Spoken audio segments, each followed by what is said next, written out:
thanks to God. The Lord is with us. What can a mere man do to me? I will come back to you!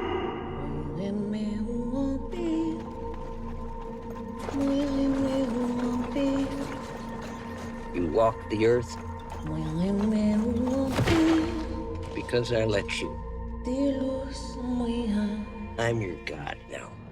Hey everyone, welcome to another episode of News with Nicola, a Faithfully Magazine podcast where we talk news, culture, entertainment, and occasionally with a special guest about tough and timely topics.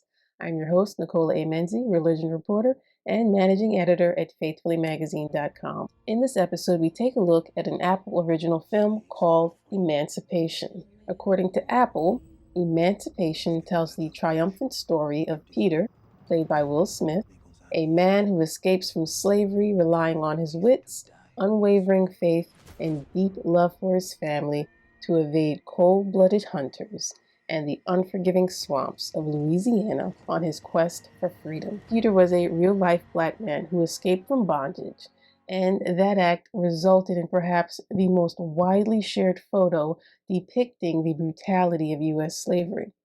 And you've probably seen this photo, but maybe never made the connection.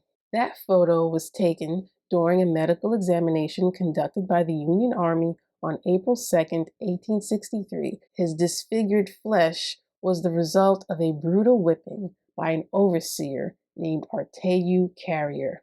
Gordon had been held in bondage, reportedly, along with about 40 other black people on the plantation of John Lyons. The photo, along with others, was first published by Harper's Weekly as part of its special July 4th issue that same year.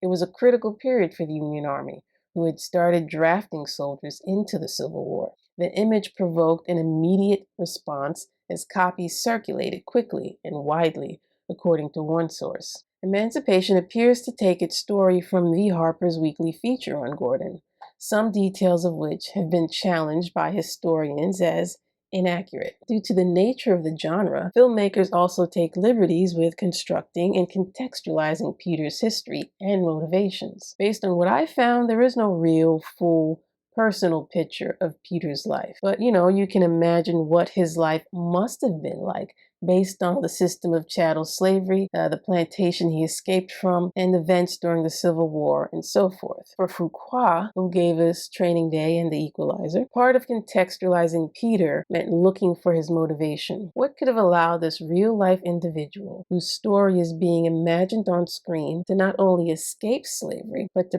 persevere and remain hopeful? What he had to endure and what he had to survive, only God could make a man. When you look at those marks on his back, only God can make that possible. That's what actor Will Smith told Trevor Noah in a recent interview. All the fine details of Peter/Gordon's life in bondage and his heroics as a soldier may be debatable. The reality of what he endured in the chattel slavery system, as evidenced by his disfigured back, cannot be denied. Ironically, nothing is really known about what became of Gordon after his time in the Union Army. We have this very thin window into his life centered on this powerful image, but perhaps emancipation could lead to further revelations about this bold witness we've come to know as Whipped Peter.